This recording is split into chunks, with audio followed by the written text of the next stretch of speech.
Good evening. The time is now 7 p.m. and I would like to call the regular meeting of the Beloit City Council to order at this time. May we have a roll call, please? All councilors are present with one Item 2 is vacancy. Pledge of Allegiance. May we all stand. To the flag of the United States of America and to the republic for which it stands, one nation, under God, indivisible, with liberty and justice for all. Item 3 is special orders of the day and announcements. A is a proclamation recognizing the 40th anniversary of City of Beloit Grinnell Hall Senior Center. Vice President Dunkin.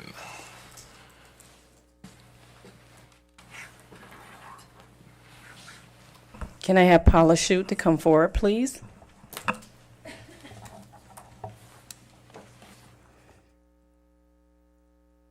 Paula.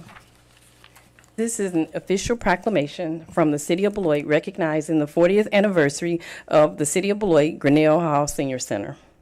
Whereas Grinnell Hall Senior Center opened on September 9, 1977, with a mission to develop and maintain a diversified program of services which meets the recreational and leisure needs of the older person in the community. Whereas Grinnell Hall is celebrating its 40th anniversary in 2017, and whereas there are currently more than 450 members ranging in age from 50 years old to 95 years old, with 56% being 70 to 84 years of age. Whereas Grinnell partners with over 34 organizations in Rock County, and whereas Grinnell works each year with AARP to prepare over 350 tax returns for residents at no cost. Whereas Grinnell staff is in charge of the Beloit Senior Fair Committee, which is celebrating its 30th year in 2017. Over 60 vendors and over 600 seniors attend this expo each year. Whereas Grinnell's lunch program served over 5,000 lunches last year. Whereas Grinnell volunteers donated over 14,000 volunteer hours last year. Whereas Grinnell programs had an attendance of over 26,000 in 2016. Now, therefore, be it proclaimed that the City Council of the City of Beloit recognizes the 40th anniversary of Grinnell Hall Senior Center and honors the staff and volunteers who contribute to the success of Grinnell. The City Council further encourages seniors to participate in the programs and volunteer opportunities at Grinnell Hall, presented this 18th day of September 2017 from the Beloit City Council. Congratulations.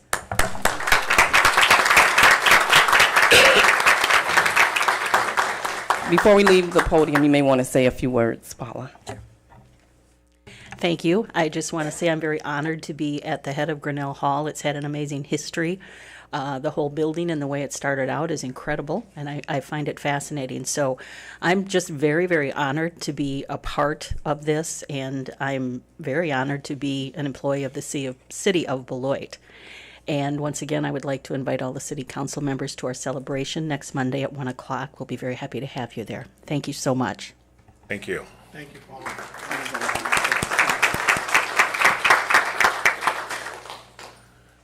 Item 4 is public hearings. I don't believe we have any this evening. Item 5 is public comments. We've reached a point on the agenda where citizens may come forward to speak.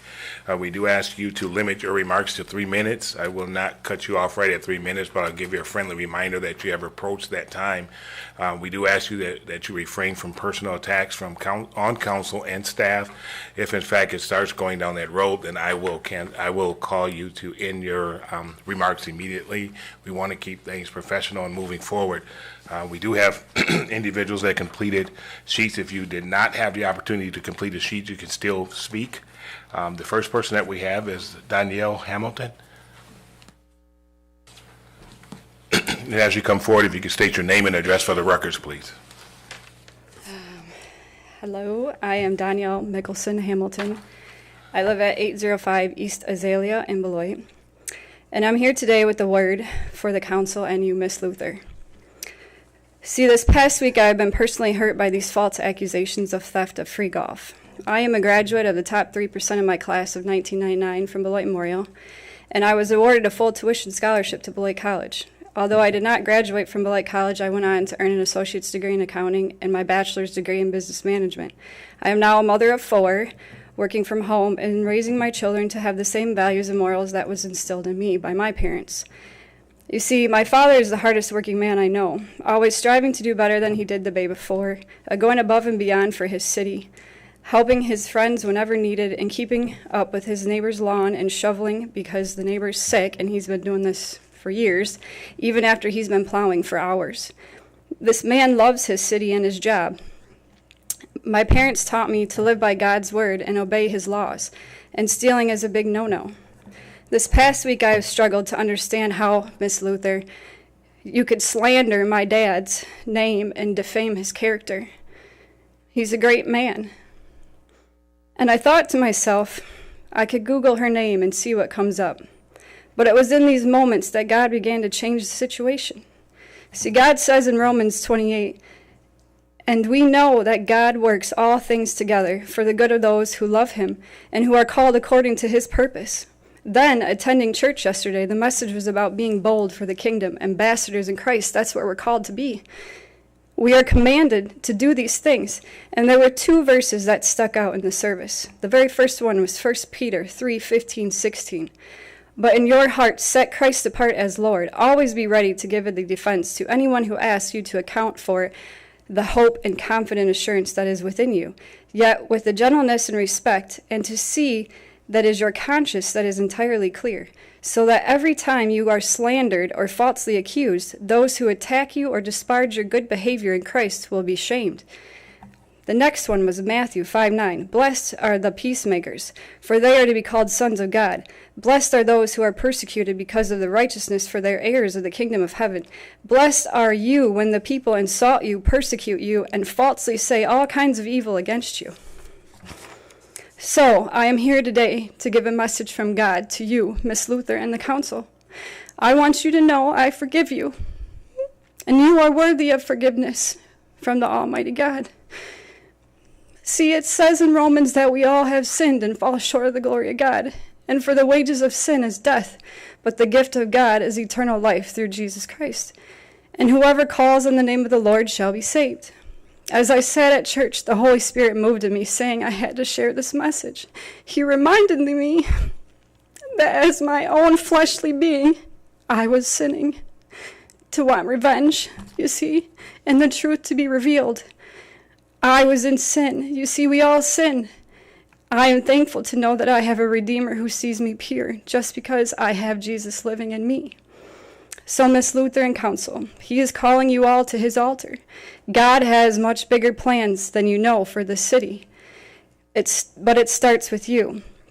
There is an outpouring of the Holy Spirit on the city, a blessing beyond measure, exponential growth in finances, protection, crime rates plummet, multiples being led to the Lord, love filling our city. The light will always be shining bright in Beloit. Let God in your heart, Miss Luther. He is waiting to fill your God-shaped hole.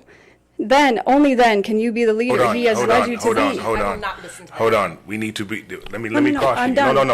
No. Let me once again repeat. Please hear me clearly.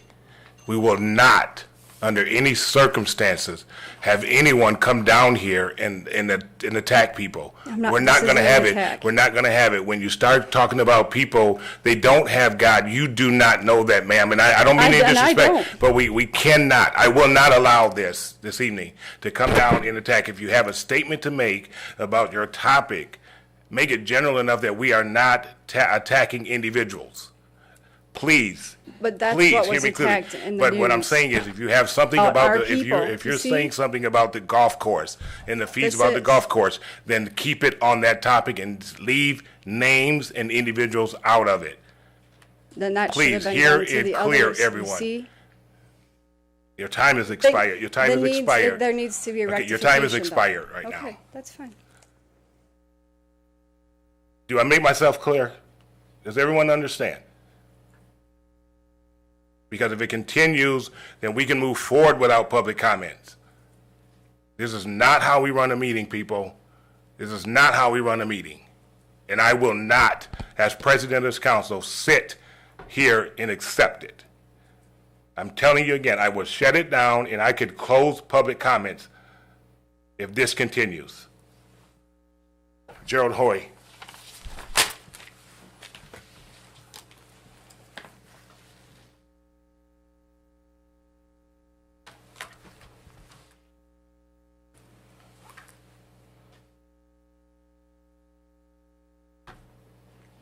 My name is Gerald Hoey. I live at 14865 Liston Avenue, South Beloit. I have played at Kruger Haskell Golf Course for 62 years, and I am the newly elected president of the Kruger Haskell Men's Club. And I was also one of the volunteers that has been involved in the latest incident there. I'd like to address this situation at the golf course. A recent Beloit Daily News article and editorial made a number of false allegations. The gist of it is that volunteers and employers participated in a scheme to get free golf and cart. The words scheme and schemers were used directly in this article. Firstly, there was no scheme. There was no effort to keep the fact that volunteers and staff were getting free golf a secret. That was widely known by golfers and city staff above Mark Young's position. Secondly, comping golf course employees and volunteers is an industry widely practiced throughout the golf industry. Every golf course in this area, both privately operated and those operated by governmental bodies such as Winnebago County, City of Rockford, and that does this. I go to Arizona for the winter. Every one of the 7 golf courses in the area down there where I'm at does this same thing. They comp their employees with free golf. I have a friend that moved to Florida. First thing he did was to find a job at a golf course so he could get free golf. When I visited him, my son and I played as his guest, and we got half price because we were his guest. Again, this is done across the country, totally common practice. This is done to get good quality help to work for a little more than minimum wage. And in the article, it also mentioned that friends and family of staff were being allowed to play there for free. This is totally false. This did not happen. This made the golf course staff seem like thieves and crooks in this article. My own situation, I was a volunteer there. I worked every Wednesday from 1 o'clock until close. And last year I put in 209 hours. At $8 an hour, that would have been $1,672. The price of a season senior pass and golf cart pass is like $11.50. So they made out on my work there. This year I already had 155 hours in before they made me stop, and that right there would be more than the cost of a senior pass and cart pass. But I was told from now on, the rest of the year, you got to pay every time you play. That doesn't seem fair to me, but apparently fairness is not part of this agenda. The entire situation, I think, was needlessly blown up into the biggest scandal since the DPW guy walked off with a few $100,000. All because the Kruger Haskell Golf Course was following an industry-wide practice. Now, I respect the ability of this administration to say, no, we're not going to do that. I understand that and I respect that. But it seems that previous administrations didn't have a problem with it. And I don't think that it was made known to the present employees that this shouldn't be being done. I think this whole thing could have been handled with a whole lot less furor. I guess that's how I'll end it. Okay, Thank you. Thank you. Steve Ferger, please.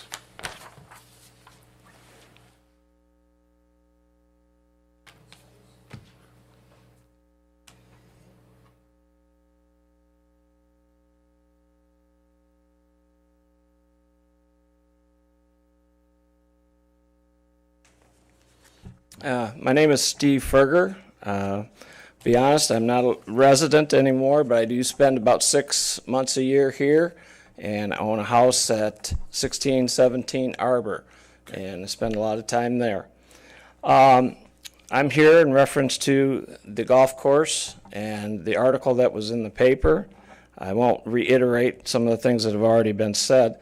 I did present to the city manager, and hopefully it got to all the counselors, kind of the other side of the story in reference to facts and figures. And again, I checked these facts and figures with the golf course. I checked them with some city personnel. All right, and I was just informed before the meeting that I was unaware of a $50,000 subsidy that came into the golf course.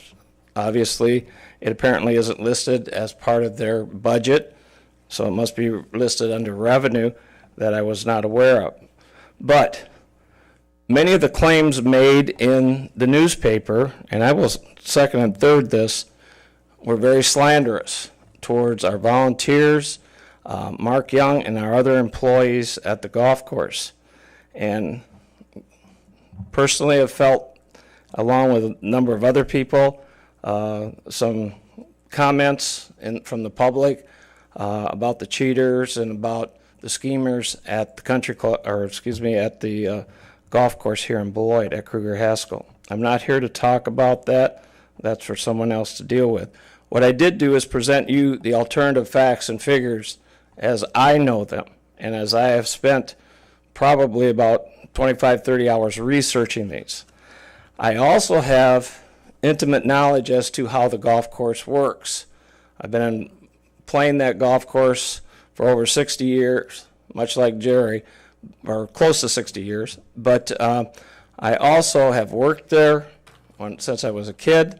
I've been involved in golf course operations for all my life. I particularly enjoy the area of maintenance, and my brother was a superintendent for 40 years, and we took care of, with him, some golf courses, but he was at the Country Club of Beloit for 40 years. So I know how the budgeting works. I was also the co-chairman and chairman of the Parks and Recreation Committee here in Beloit, who at one time the golf course was under its supervision and was involved in the budgeting process and improvements at the golf course. So I think my background leads me to give you information that would be useful into looking at the facts and figures from both sides, what I think is the true side. All right. The other thing I'm very disappointed with, and you can talk to the golfers and the golfing community in this area, is that the city manager and yourself, the council, have over the last 2 years publicly talked about either closing the golf course or moving it into private hands, leasing it out. I don't think this is something, granted, you should be talking about this, you should be talking about all city services, but you should not talk about that publicly until you have a proposal, because it puts the golf course in light. We have people that now are considering not being golfers there next year who continually over 20, 25, 30 years have played there and supported this because they don't know if it's going to be open because of your comments, whether they be in the paper or through council meetings. You know, I thought the job of the city manager and the city council was to promote Beloit and all of its assets. And one of the truly great assets that you have is the Kruger Golf Course. It talks to people who are moving into the area about quality of life. It talks to people who come into this area about recreational activities and how you treat your citizens in your community. I know of hundreds to thousands of people that come into this city simply to play that golf course. And they end up staying overnight. They lodge here. They spend their money here. They go out to eat. And right now, you've got a good thing going with a number of people because they come in on Thursday or Friday. They play golf Friday. They play golf or go to the farmer's market on Saturday morning, play golf Saturday afternoon. So they're spending the whole weekend in Beloit and finding Beloit a tremendous place to be at because of the downtown, the Riverside Park, and all of our other amenities, of which the draw was Kruger Haskell Golf Course. So you can't just look at something as to dollars and cents, and if it's losing $1,000 here or it's losing $10,000 there. All right? You have to look at what's contributing to the community and also the value of that resource to people within the community because of all the money that the people spend. If you did an analysis of that, I know I was on the Snappers board for many years. We did analysis of how much money minor league team brought in. I would beg to say that the golf course brings in a whole lot more money than the Snappers do, okay, in terms of people who come into the community and stuff like that. So you have that information. Please look at it. The one thing that does upset me, as the other two speakers have said, is the language that was used. And I met with the Beloit Daily News, and they reassured me that was not their words. Those words were quotes that were in memos and discussions with the city manager and the city attorney's office.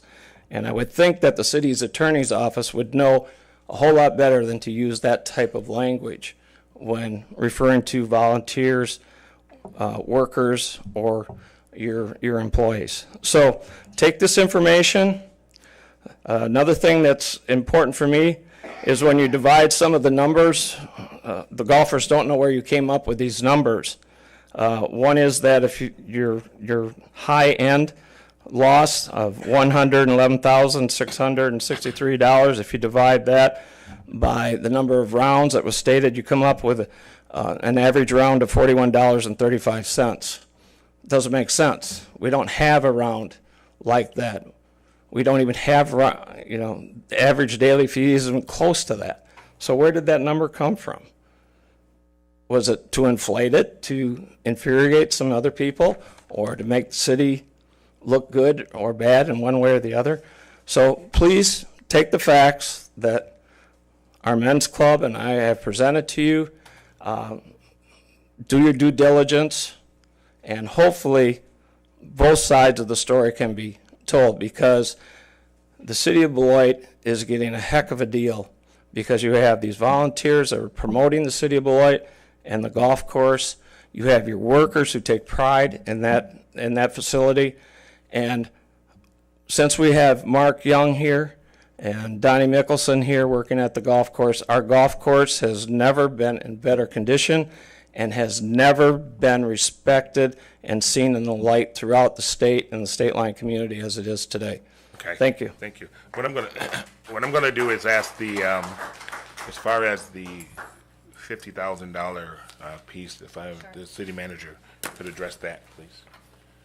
So just to clarify, since 2014, the city has directly transferred $50,000 on an annual basis to the golf course in revenue. So that is $50,000 each year, or $200,000 for those 4 years, 14 through 17 current date.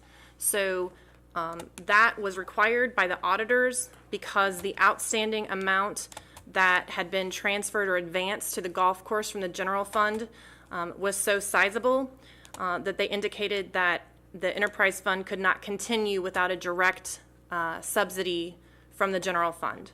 So case in point, and I understand there are other values that the golf course brings, but in regard to its financial profit margin or breaking even, it has not been in the black. It has been operating at a minimum of a $50,000 subsidy over the past 4 years, again, $200,000, and has an outstanding transfer on the books of $976,643. Oh, I would have to refer to our finance director to clarify, but that's what we show in our audit as the outstanding transfer to the golf course. So I just wanted to correct that. I can only tell you what our audit reflects. So those financial numbers are important. I would also point out that the range of the value that was calculated for the 23 individuals who received free golf, which includes family members. I stand by the fact that we have at least 2 individual family members that we know of that received free golf. And as a result of those 23 individuals, we calculated on both annual pass rates and on single round rates. So that was to provide a range. That was in no way intended to be a precise amount, because we cannot know with certainty what people would have done had they had to choose to pay versus receiving it as comped. So I just wanted to clarify those issues. Last statement I will make is that I never and would, well, I guess I just have to give you my word, but I've never said anything derogatory about any individual. I have not stated any of the explosive terms that were referenced. I provided a fact-based statement based on an independent investigation not conducted by myself. And so any of that derogatory language cannot be attributed to me or to any staff that I'm familiar with. Thank you. The next person is Ron Gerhardt. I wonder, could I make a comment? Steve, I think it's important. I mean, I hear this all the time when I'm out. I'm a new council member. But there has been this feeling that I have heard in the last 2 or 3 years constantly that the city hates nobody cares about the golf course and et cetera. We have never talked about that. I mean, I don't know. I think it's important. This is either behind of or beside of this report, to know that there is not this sort of citywide group of counselors looking to take away something that is an integral part of Beloit. So that's really important, I think, for everybody here to know. Okay, Steve? Thank you. No. Okay, we're done. We're done. We had the public comment. We had the city manager's reply. We're ready to move on to Mr. Ron Gerhardt. And counselors, you do have a folder that was passed out to us about information that he'll be talking about today. Thank you. Yes, I want to thank the City Council for allowing me to speak today. I became aware of what I could do thanks to Mr. Anderson here. We met at a meeting last month, and he got an opportunity to hear what I had to say at that meeting. So some of what he's going to be reading and what you're going to be reading, he's already familiar with. But one of the areas that I am concerned with is community corrections. Now, community corrections, we oftentimes don't really think too much about this. These are people that are on parole, probation, extended supervision, or deferred judgment. And unfortunately, the Department of Corrections has been overusing incarceration as a punishment and have been punishing people who merely violate a rule of their supervision. And research says that when you do this, and they have no new charges, that you increase the odds that this individual is going to commit a future crime. It's also expensive. I have put a proposal to the Department of Corrections, and the reason I'm here today is because I'm starting to try and get a grassroots approach toward getting the Department of Corrections to realize they are a public entity. And they are public servants, and they are supposed to be doing what's in the public interest, not in their own interest or just simply what they choose to do. And right now, their practices are costing the state of Wisconsin a minimum of $50 million a year because of what they're doing. And that's just not talking about some of the indirect costs that affect the individual themselves, resulting in them losing property, resulting in rents not being able to be paid because they're incarcerated, child support not being paid because they can't pay it when they're in prison, as well as other things, and oftentimes putting families on further assistance, which adds to the budget as well. Okay. This is an expensive process, and so I've given you a lot of figures there, and I hope you take the opportunity to look through all of it. And when I went and put this down, I wanted to make sure that it was very transparent. That's why I've given you the complete proposal. I've given you every letter that I've written to the Department of Corrections, as well as the only 2 letters I received from Denise Simden, who is over community corrections. Okay. And so I'm hopeful that what you will do is you'll look this over. You will endorse my plan and send a message to the Department of Corrections and to Secretary Neitzer, who is the Secretary of Administration, and let them know that the people of Wisconsin do expect good practice by the Department of Corrections with its practices. Okay. Thank you. What I would also do with this, councilors, as you read it, I would also like to refer this to the chief as well. So if you could get with him, city manager, show him this information and talk to him about it as well. So if we can refer this to him. I have no problem with you passing it on to anybody that Okay. you think can be helpful with me and my approach toward this. Like I say, I'm trying to get moving on something that right now is a very destructive practices by community corrections. Okay. And try to go and change their practices. And I'm not a person who just simply said to them, you're doing things wrong, now correct it. I didn't say, you're doing things wrong, here's the solution, now correct it. I actually stood up and said, I have a solution, and I'm willing to do that. And I hope you will look at this and also recognize that the Department of Corrections has not been in compliance with the law for 4 years now. And these are the very people who supervise the people who have committed crimes in the past. Okay. Thank you.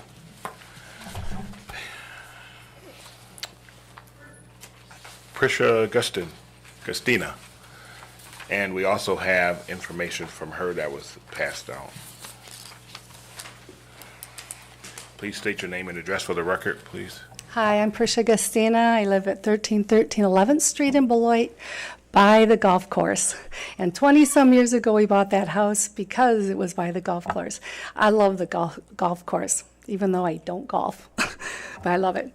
Anyways, I'm here because I was here at the last city council meeting, and I was just confused. And so I wanted to come back and try to get some things. Hopefully you can help me find some answers to some of the questions that I am desperately wanting. First of all, before I begin, you've got a packet of pictures there, and I wanted to have you see these briefly because these pictures come from privately owned homes. These are not rental properties, and they're in a very close proximity to my home because I see them a lot for months and sometimes years. The first picture here, you can see the red car. That is, I think, a code violation. The second picture shows a bunch of stuff on a porch. Tons of stuff. That's a violation. The third picture is a garage. It's leaning and dilapidated. It's been that way for years, and nothing's being done about it. I feel it's a safety hazard. The next picture is a great big limb that came down on a property on Hackett Street that has never been asked to be removed. That's a private owner also. The next picture it's kind of hard to see, but there's a whole bunch of brush in front of this privately owned home. The backyard of this house has, if you see the porch, there's got a lot of lumber that is hanging down from their back porch, like little sunroom type thing. It's kind of just dilapidated. And then also there's more brush in the backyard, which is very obvious to see from the street. And then this last picture is actually should have gone with the stuff on the porch way in the backyard. You can see all that junk back there by Roy's School. Anyways, so those are things that I see a lot. And I hear the city council wanting to improve Beloit, and they're looking for the safety of the citizens and making Beloit beautiful. And I see homeowners that own these things all the time, and I'm wondering why are they there? So that's a big question. I wanted to clarify. You have 8 points on the sheet I gave you. I'm just going to briefly go through these. Number one, I wanted to clarify that at the last council meeting, it was mentioned that the landlords had a chance to look at the ordinance changes for the rental inspections, and that we had been given a chance to discuss this at the August 23rd meeting. And I called Councilwoman Ms. Vorbeck here, and she and I both talked, and we had agreed that a mention of the VIP program was that happened at that meeting, and then the rental inspection or the number of rental properties in Beloit was mentioned, but nothing regarding the changes of the ordinances and the fee structure there. And there was absolutely no room for discussion. There wasn't time because of the presentations that were happening that day. Okay, now number two, I also wanted to, I've read the newly adopted changes now from the August 21st board packet, and I compared them to the existing ordinance, and I'm confused as to the fee structure. It appears that initial fee is $120 each, it says each. Now, does this mean for each unit or each building? So, will a 2-unit duplex cost $240 to inspect? An 8-unit costs $960 to inspect, and if so, this seems unfair to tenants who live in apartments. A 5-bedroom single-family home with 2 baths would cost $120, which is the initial fee. The operating costs of the landlord would obviously increase to be passed on to the apartment dwelling tenants. So please clarify this point for me. Number 3, will city-owned properties and private-owned properties such as Blake College, hotels, etc., that charge residents for dwelling services be subject to the same inspections and fees? 4, will these same fees and inspection procedures apply to owner-occupied residences that need an inspection, like the pictures I showed you, based on a visual exterior violation or possible interior conditions concern? Number 5, what will happen to a homeowner or tenant if a tenant, landlord, or owner-occupied citizen exercises their Fourth Amendment right to refuse entry on the property or in the property for an inspection by a government agency, such as the City of Beloit? 6, the VIP program looks very inviting because of the perks it offers. To be in the program, though, the landlord has to pay a year in advance. So what happens if the tenancy changes and a new tenant or a current tenant refuses to allow the city in to inspect their home? Will the landlord lose the money he paid the city for each of the units to be inspected? 7, I did not see anything in the ordinance acknowledging a citizen's Fourth Amendment rights. Does the City of Beloit have to address this in the ordinance by state or federal laws and make known to each citizen their right to refuse entry? Also to include what would be the procedures and penalties if there is a refusal, if they exercise that right. 8, officials from the City of Beloit have voiced concerns regarding property conditions. So that's why I've attached those pictures. So I was wondering if these violations, if they're going to be, looked at too, if the city inspectors would consider all residents of Beloit on an equal playing field. I feel that I'm all for all good standards, and I'm a good landlord, but I do feel that it's important that all citizens be treated equally when it comes to our housing concerns for appearance and safety for all people, whether they are tenants or not. Okay, thank you very much. Thank you. City Manager, if I can, we have a list of things here. I think for the ones that's applicable to the ordinance, I will ask Ms. Christensen can take a look at these and get back to them. And I'm not follow up on them, but as far as the pictures, Julie, to be honest, I don't know what street. I see addresses on the houses, but if we could get together and get the streets and stuff, so I'll give this to you after the meeting. No, that's fine, but I mean, as far as follow up, at least, they don't know where they need to go. So that's why I said do it one-on-one. That concludes all the forms that I have. Is there anyone else wishing to speak under public comments this evening? Please step forward and state your name and address for the record, please. My name is Brian McMillan. Just one more thing about the golf course. I wrote down a couple things here. Okay. Name and address. You got your address? Oh, it's my name is Brian McMillan, 1046 Prairie Avenue. Okay. Thank you. I love Muni. This is the best course in the State Line area. Better than the Country Club. Better than Glen Erin. It's better than Janesville courses. It's the best course in the area. I've been playing golf at this golf course for over 46 years. Since I was 9. This course is like hallowed ground to me and to many of us. I feel we should do whatever necessary to keep our golf course. It's a great course. It's worth a lot to all of us golfers. We have a lot to give to Riverside Park and all the other parks. Let's give a little something to Muni. Thank you. Thank you. Second call, anyone else wishing to speak under public comments this evening? Third and final call, anyone wishing to speak under public comments this evening? Seeing none, I will close that portion of the agenda. Move to item 6, which is consent agenda. All items under the consent agenda are considered routine and will be enacted by one motion. There will be no separate discussion of these items unless a council member so requests, in which event the item will be removed from the general order of business and considered at this point on the agenda. Is there any council who wish anything removed from the consent agenda? Seeing none, the consent agenda will consist of items 6A through 6H. Is there a motion for approval? There's a motion by Blakely. Is there a second by Dunkin? Any questions, comments, or concerns?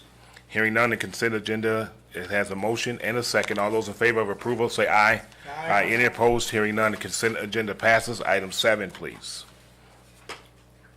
Item 7A is a resolution considering approval of 2017-19 applicants for an alcohol beverage operator's bartender's license for the period August 25th through September 8th.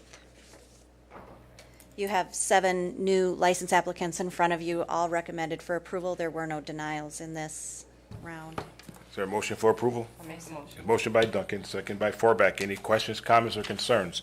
All those in favor of approving item 7A say aye. Aye. Any opposed? Hearing none, passes 7-0. Item 8, ordinances. There are none. Item 9, appointments. 9A, please.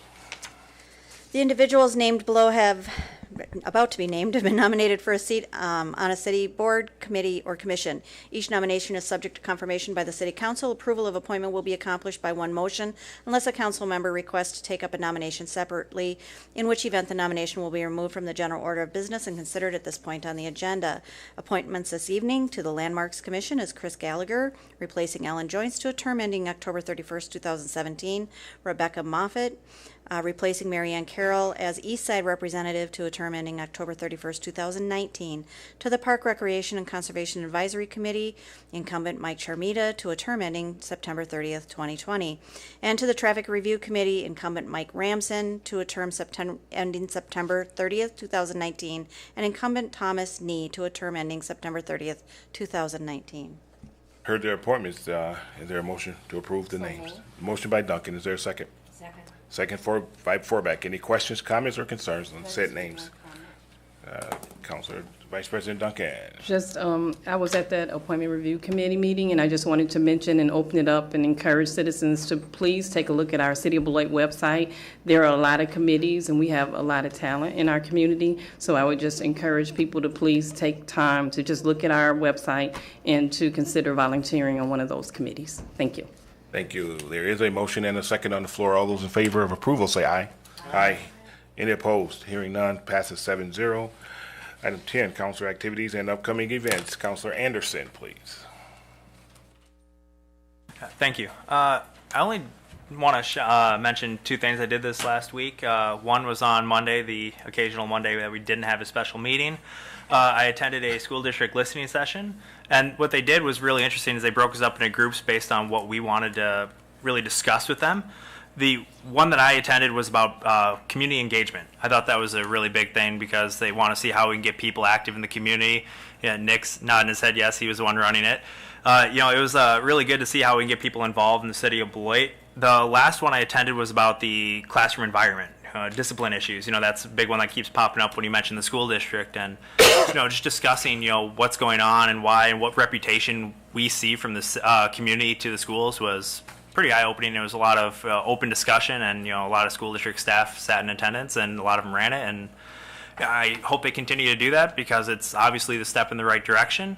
Then on Tuesday, I attended a community listening session again with Merrill Community Center. It was ran by a great panel from Community Action, and it was basically just discussing the many programs they have. If you thought that we don't have it, Community Action probably does. They've got just about every kind of community program imaginable. So, if you have any suggestions, feel free to reach out to them. They, would love to collaborate with the community, and I'm so thankful we have them in the city of Beloit. The last thing, Friday, homecoming game in Beloit against Janesville Craig. Yes, we got to get out and promote the Knights. They've, actually have seen drastic improvement from, the previous seasons that they've had. So, we got to get out and promote the Knights. And if you didn't know, I do have a friendly bet with the Janesville City Councilman, Jens Jorgensen. He's a Craig alumni, and I'm a Beloit alumni, obviously. So, we have a non-perishable food collection going on, so please bring a non-perishable food item to the game. We'll be collecting at that game, and the winning city takes it to the local food bank. So I hope that they enjoy donating a lot of canned goods to the city of Beloit, because I'm assuming the city of Beloit will actually pull off a win this game. And yeah, will you promise, Lori? Yeah. Okay. I'll do everything my family can do. Okay, great. Thank you. So obviously Beloit's going to win this game, and the losing councilman, Jens, will be putting on a purple tie at his next council meeting. So let's hope the Beloit Knights win on homecoming, and that's all I have coming up. Thank you. Councilor Blakely. Thanks. I also attended the 2 sessions that Clint just mentioned and described very thoroughly. The school district was an eye-opener for me.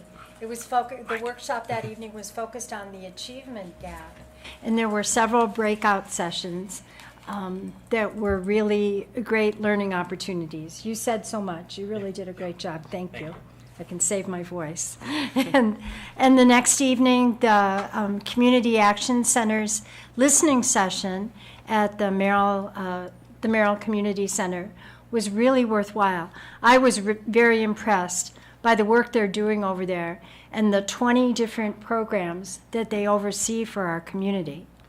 I just wanted to mention that in addition to our friendly rivalry going on Friday night, and of course, I bleed purple. Look, right there. Ugh. Oh, no, it's good. It's good. I'm all for it. We have another event going on in downtown Beloit that evening. Oktoberfest is this coming Friday, starting at 5:30 down on State Street. So there's plenty to do to take you out in this nice early fall weather. Councilor Forback. Well, I just have to say that I'm throwing out kudos to 2 of my favorite organizations in Beloit. One is our library with our great representatives. I see 3 here. Maybe there's even more. But of course, with the blender, I have a grandson working there, learning how to pour fabulous coffee. And also the Battle of the Books is coming up, and I'm entering that for the first time this year. So how great. I mean, everybody's covered by all these programs. It's wonderful. Then my second shout out is to Family Services. And I just wanted to remind everybody that they've got now the free little libraries with books for kids. And I've been busy gathering some good things to drop off at those children libraries. So again, I'm being a cheerleader, but who isn't? Thanks. Thank you. Councilor Preschel. Well, I was at the Merrill Community Center meeting with community meeting, and it's good to see that is back in action in community. Community Action's got some really good ideas for it, and I may even be extending my next subject, which is coming up on the 25th. Next Monday is my monthly What the Tech session at Grinnell Hall, which will be delayed by an hour because they're going to have their 40th anniversary celebration at 1 o'clock.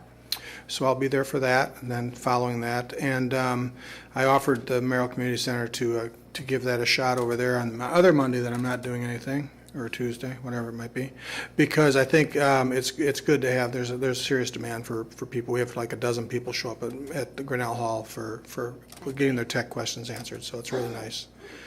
Turned into quite a thing. We also had the last weekend the Discover Wisconsin crew was in town filming.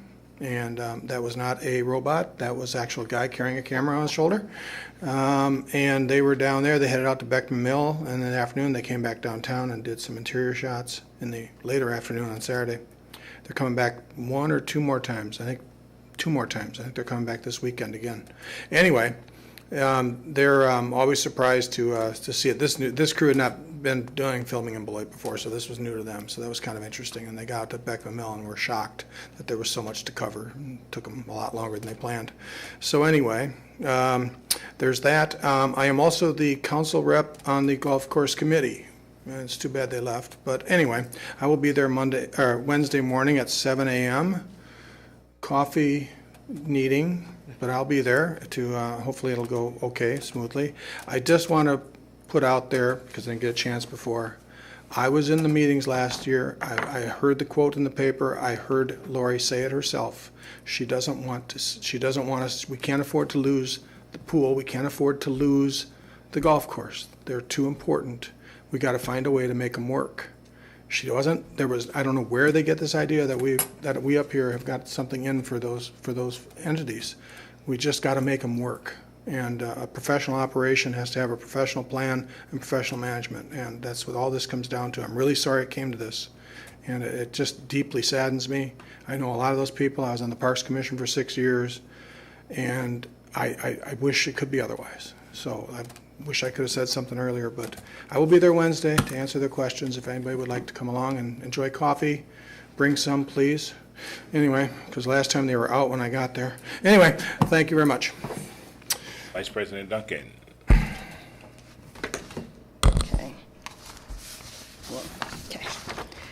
I had the opportunity to attend the ribbon cutting for the Blender Cafe at the Beloit Public Library.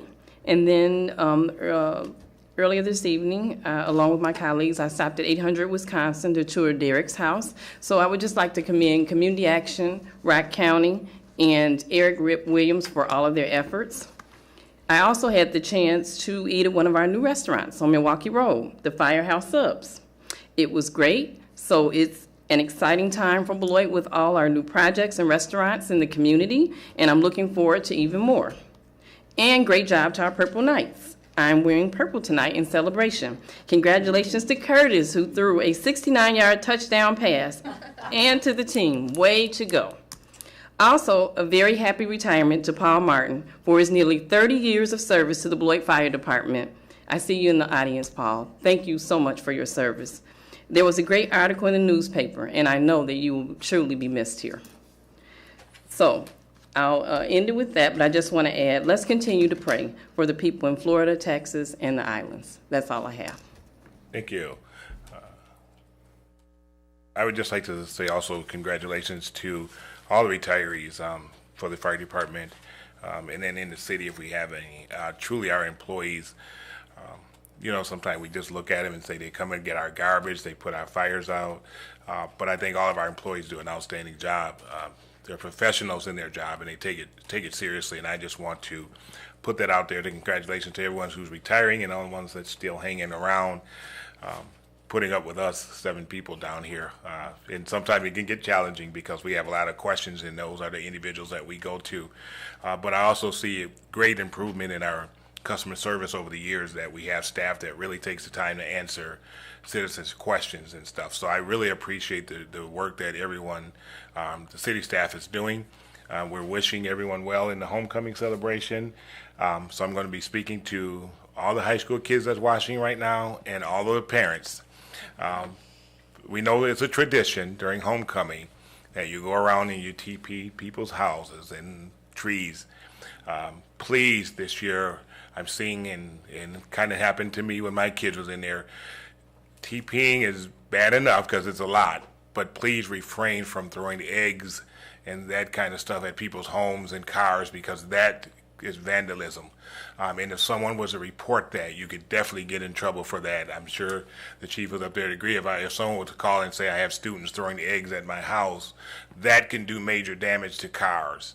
So we need to be in the midst of having fun. Please understand that while you're having fun, some of the things you do may cause homeowners and landlords a whole lot of money to repair. So please, during this time, have fun, be safe. They often promote be safe, don't drink and drive, but also make sure that we're not vandalizing property, because you don't want to get arrested during homecoming for messing up someone's property that they worked hard over the years to save up and buy. You never know, it could be someone's first home.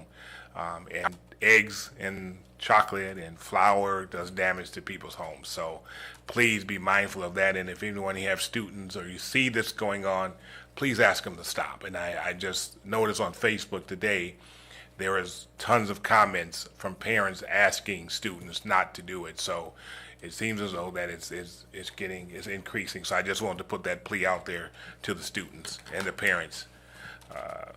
Thank you. With that concludes council activities and upcoming events. Item 11, please. 11A is a presentation, the new early literacy initiatives at the Beloit Public Library. Hello, hello.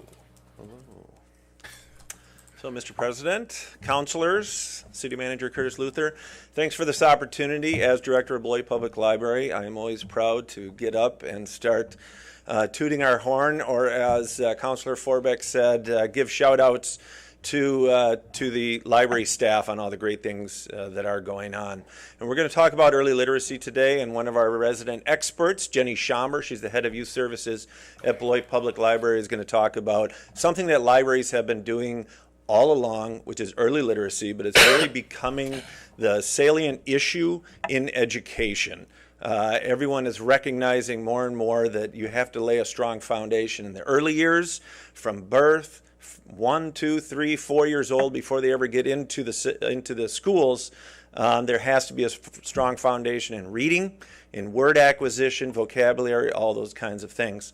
Before I do that, though, I wanted to underscore what Councilor Anderson said about the non-perishable competition that he has, and we have a box at the library that we are accepting all of those items in order for him to come out victorious in that. And then also I wanted to mention 3 other things that all fall under one of our other focus areas, key focus areas, which is workforce development. So thank you for your comments, everyone, about the Blender Cafe. We did have the grand opening, the ribbon cutting. It's been a long time coming. A lot of work has gone into it, but it really is about workforce development and not just a fabulous wrap sandwich, salad, smoothie, all the wonderful things we have. It's workforce development because one of our partners is the school district. And who works at the Blender? It's the students that are in the hospitality program at the high school. And they're getting apprenticeship credits as well as they are earning a wage. And that is workforce development, especially in terms of attitude, behavior, those soft skills that you can't always, that they don't always learn, or sometimes takes a while to learn to their detriment. So that's one thing. So the Blender's up and running, and it's doing fabulous work in that regard.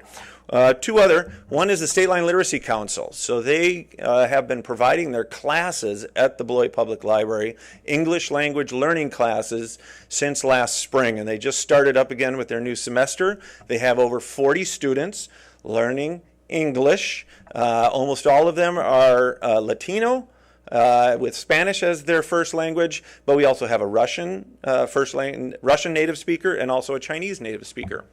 And so that is also workforce development, because in order to get a job, it really, really helps to know English. And State Line Literacy Council is just doing fabulous work that way. And I'll give you one example that someone called me tonight and said, they saw someone waiting with an armful of materials, and they looked like they had a question on their face. So they went up to them and said, do you have a question? Are you looking for something? And this gentleman said, no, I'm just waiting for classes to start. And so there he is waiting for classes to start that are now in the library, and he's checking out materials and getting familiar and comfortable, and we can't underrate that, getting comfortable at the Beloit Public Library, this public service that you provide. So thank you. And then third and last, another example was that I was told was a gentleman came in and literally wearing a hard hat with a very well-known company sticker on the front of it, and he needed to take the OSHA test. And apparently that's a 10-hour test, and he came in and said, how could he do it? He was set up with a laptop, a library laptop, a study room, and over the course of 3 days, he came in and took 3-hour, 4-hour chunks of the test. And he completed that, called back, and he wanted to thank Kim Huber, who is our reference librarian, for helping him achieve that. So again, workforce development, very, very key and a very big issue for Beloit. So now, what we came here for is talk about our early literacy programming. And as I said, it is the foundation of what the library does. It's also our growth area. We're seeing the school district just hired a director of early literacy. They get it.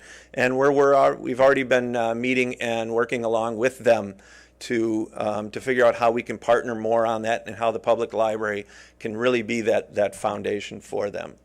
So I think we're waiting for the PowerPoint to come up on the screen.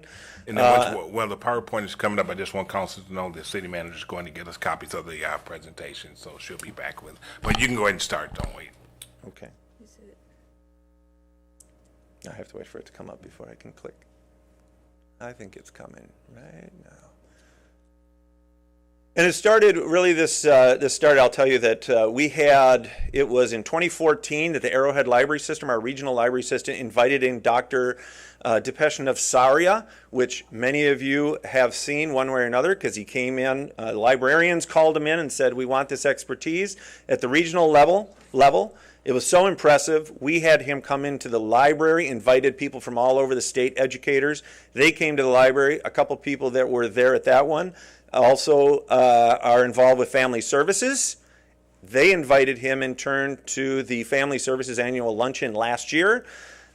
School district administration was there, deeply impressed, invited him to over to the school for his presentation there.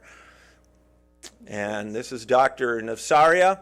And he's, as it says up there, he was a librarian for a long time, and that's where his roots are. And he's a pediatrician, a leading pediatrician and researcher and speaker at the University of Wisconsin-Madison. So I'm going to now turn it over to Jenny Schomburg to take it from here. All right, Thanks. thank you. Thank you for having us this evening. As Nick said, Dr. Depesh Saria really was kind of the impetus for my love of early literacy. Just a really great presenter, and he's strongly engaged in early literacy programming, and early child brain development is one of the topics that he speaks about, and he also speaks about early literacy and the role of public libraries. Okay. So there are three key areas when it comes to early literacy and why it is so important. And as you can see here, child development is a foundation for community development. And that's because capable children become the foundation of a prosperous and sustainable society. The interactive influences of genes and experiences shape children's brains, and the active ingredient in that is what we call a serve and return nature of children's engagement in relationship with their parents, their caregivers, and their community.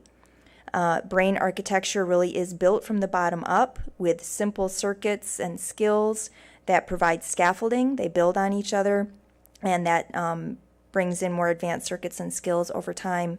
And the issue that we see with early childhood brain development is that toxic stress in early childhood, things like poverty, things like abusive home situations, really can damage those developing brain architectures and lead to lifelong problems in learning and behavior. That's both physical and mental health. One of the other issues why early literacy is so important is that early childhood education is, we need to create the right conditions for promoting early childhood development. And there are studies, one particular study done by the National Forum on Early Childhood Policy and Programs found that for every $1 you invest in early childhood programming, you get a return on your investment of between $4 and $9. And then finally, the third reason why early literacy is so very important is school readiness. And there's this, there's a term out there, it's called the 30 million word gap, and it refers to a research study that was conducted by psychologists Hart and Risley back in 1995, so about 22 years ago. And their study showed that children from families that don't read actually hear a staggering 30 million fewer words than children from families that do read. And that all happens by the time the child is 3 years old. So you've got children getting into 4K in kindergarten that are 30 million words behind their peers. So obviously this is a problem. And we see that really from birth to 5 is when children are developing all of their capabilities that are the foundation for later development. And like I said, with this 30 million word gap, there are really striking disparities between different groups of children when they reach kindergarten. And the earlier we can address these problems, the better our children will be prepared for school. So if this is the problem, then what is the solution? Libraries are the solution, of course. There's a study done, research conducted by Library Preschool Storytime, developing early literacy skills in children. And this quote is just amazing. By attending library programs on a regular basis, the child can develop the skills of listening, asking questions, taking turns, following instructions, and other important social skills required by the time they enter school. Public library story times are so much more than just reading books. They are the planting of seeds for lifelong learning, the awakening of imagination, and the widening of the spirit and mind. So if public libraries are the answer, what are we doing at the Beloit Public Library to address early literacy? We just finished our Summer Library Club program called Build a Better World, and we had about 309 kids sign up for that reading program. If they completed all 3 levels of the reading program, they actually received their very own book at the end of the reading program, and we had about 40% of the kids complete all 3 levels this year. We have regular programming that we do at the library every month. We have our baby play dates that meets twice a month for kids 2 and younger. We have preschool discovery times that is for kids 6 and younger. They meet every Wednesday. And for the last couple of years, we have our ABC Play Group. And this is a program that is actually funded by our Library Foundation. And we have 3 different sessions throughout the year, spring, summer, and fall. And that is geared towards 3 and 4-year-olds. We have about 18 to 20 kids who come to each of those programs. And in all of our programs, the focus really is on talking, singing, reading, writing, and most importantly, playing. These are the early literacy skills that truly are the foundation for preparing kids for school and promote a lifelong love of learning. We have 2 new programs that we are starting just this fall. One of them is our sensory story time. It is a program that is designed for children with special needs, and it's a way to engage them in a gentle story time. You know, we do story times and we are singing and we're yelling and we're dancing with kids, but that can sometimes be overwhelming for some children. So this is a gentle story time.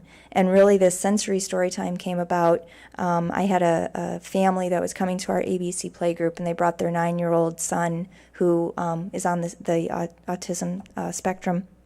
And he was very engaged in this play group for the 3 and 4-year-olds. And so I talked to his mom afterwards, and I just said, you know, what can we do clearly he loves it. What does he like about what we're doing, and what can we do to make it even better?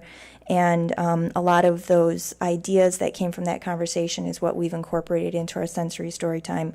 So we do it in a room where the shades are drawn, the lights are low, there aren't a lot of distractions. We actually bring fidget toys that the kids can play with to help them concentrate on the story time.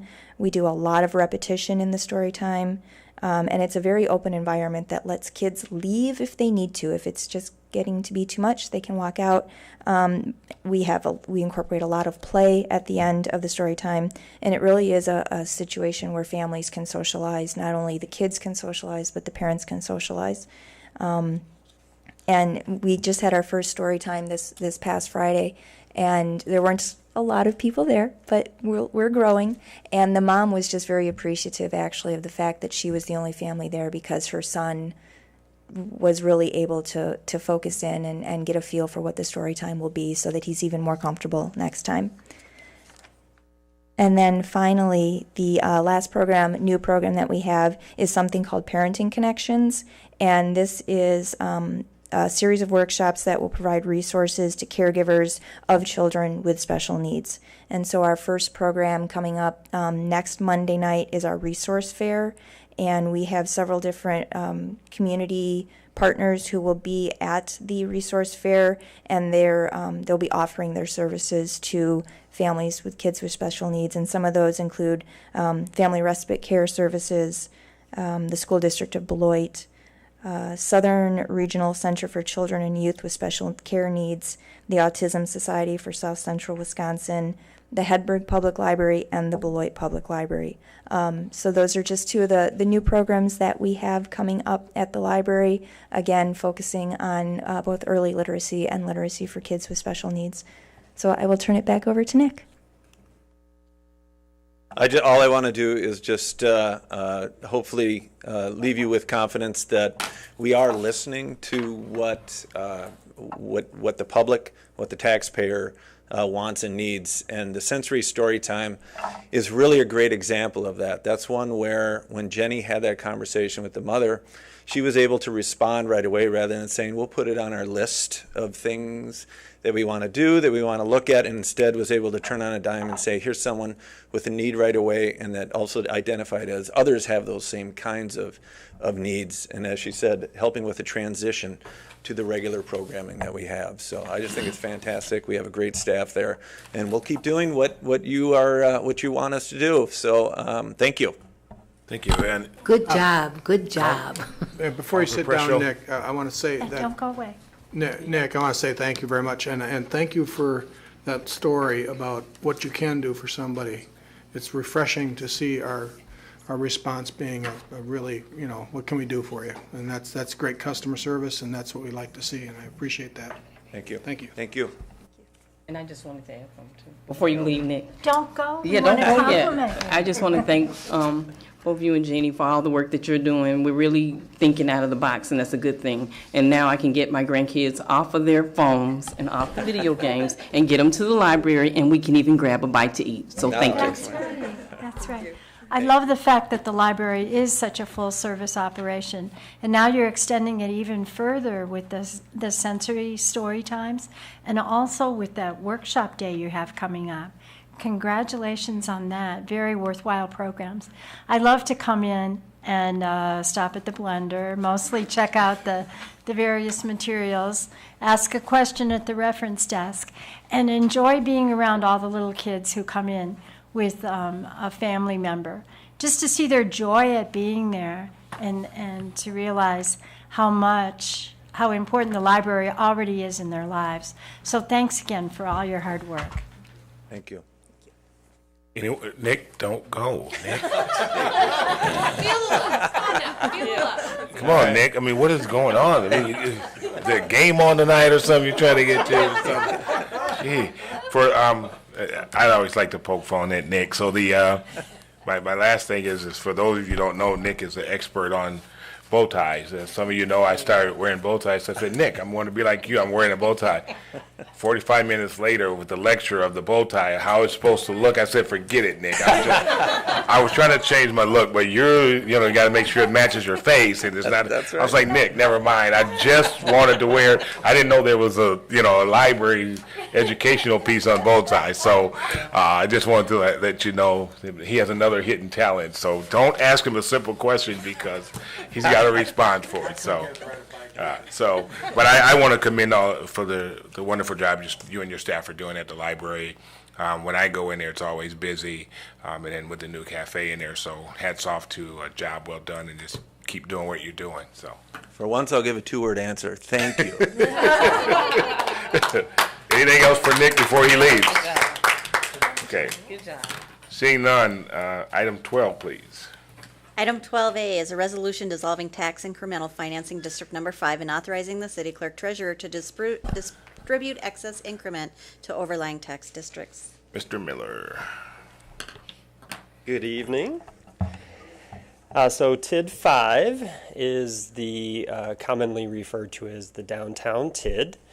And that TID was created in 1990. So by statute, at that time that was created, 27 years later, here we are, and we are getting ready to close that TIF district. All projects, according to the original project plan, have been completed, and we will receive final increment revenue next year in 2018. So the way that it kind of works for next year is we have increment coming in, we have structured our debt service payments so that we have the final debt service payments due during that year. So all of the revenue that we have coming in will be used to cover those final outstanding debt service payments.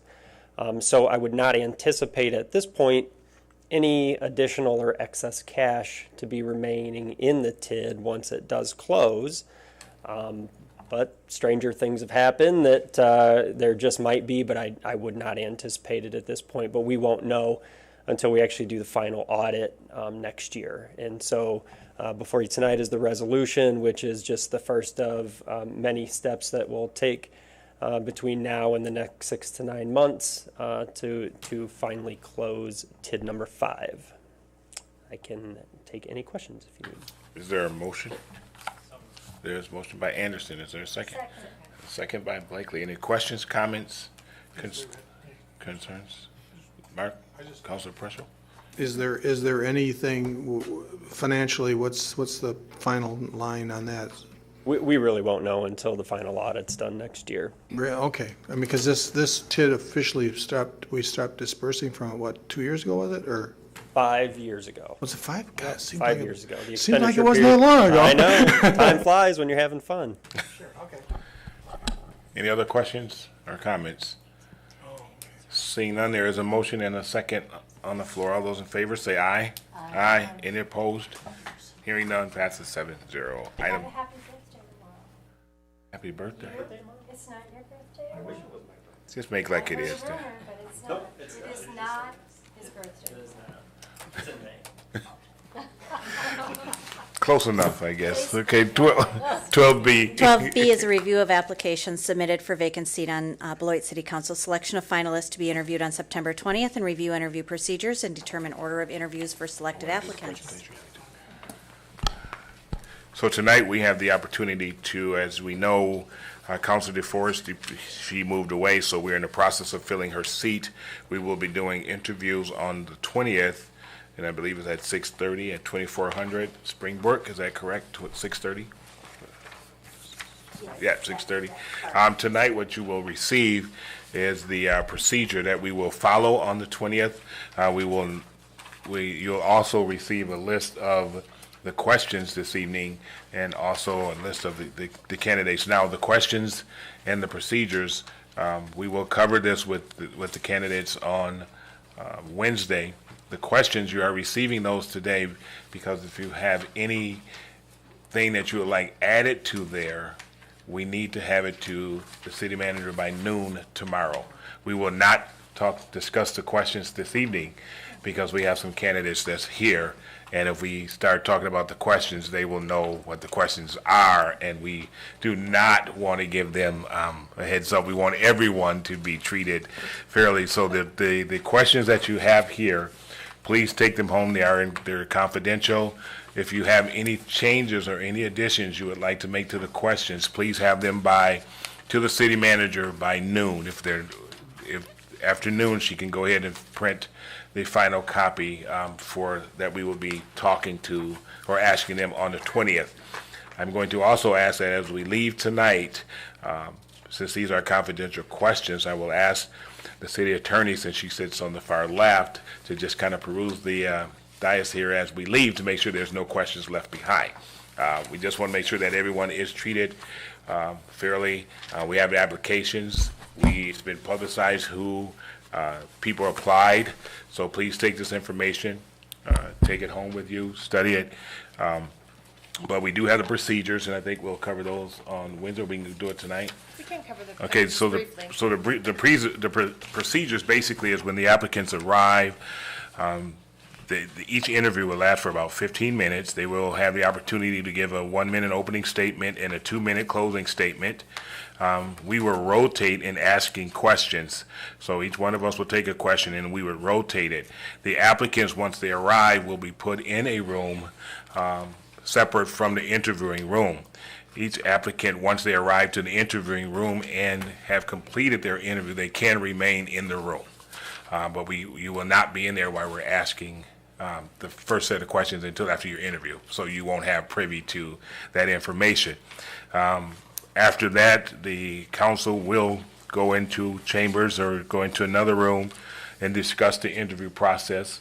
We will narrow it down to 2 or 3 finalists 1, 2, or 3 finalists, well, actually 2 or 3. And then we will come out and ask those individuals 2 more additional questions, or at least 5 minutes worth. They'll have like 5 minutes to answer those questions, and after which we will make our decision. The individual will be chosen that night and taking the oath of office shortly thereafter. Once this meeting is over tonight, there will be a random time set up of what time you will interview. You will receive a phone call, I'm assuming, that to let you know what time your interview is on Wednesday evening. Once again, 6:30 p.m. is the start time, and you'll be contacted probably tomorrow to let you know what time your interview is, and I'm assuming that that would be by the city clerk's office. Would that be correct? Okay. Am I missing anything, city manager, city attorney? Okay, with that, if everyone's clear where we are, okay, any questions or comments that I'm not going to answer? Okay. Hearing none, we'll move on to the next item on the agenda. Item 12C, and we will enter into a closed session at this time to discuss different matters. Is there a motion to go into closed session? Motion by Dunkin. Is there a second? Second by Pressure. All those in favor of going into closed session, say aye. Aye. Any opposed? Hearing none, we are in closed session. We will not come out in closed session, so we would be adjourning from there. So,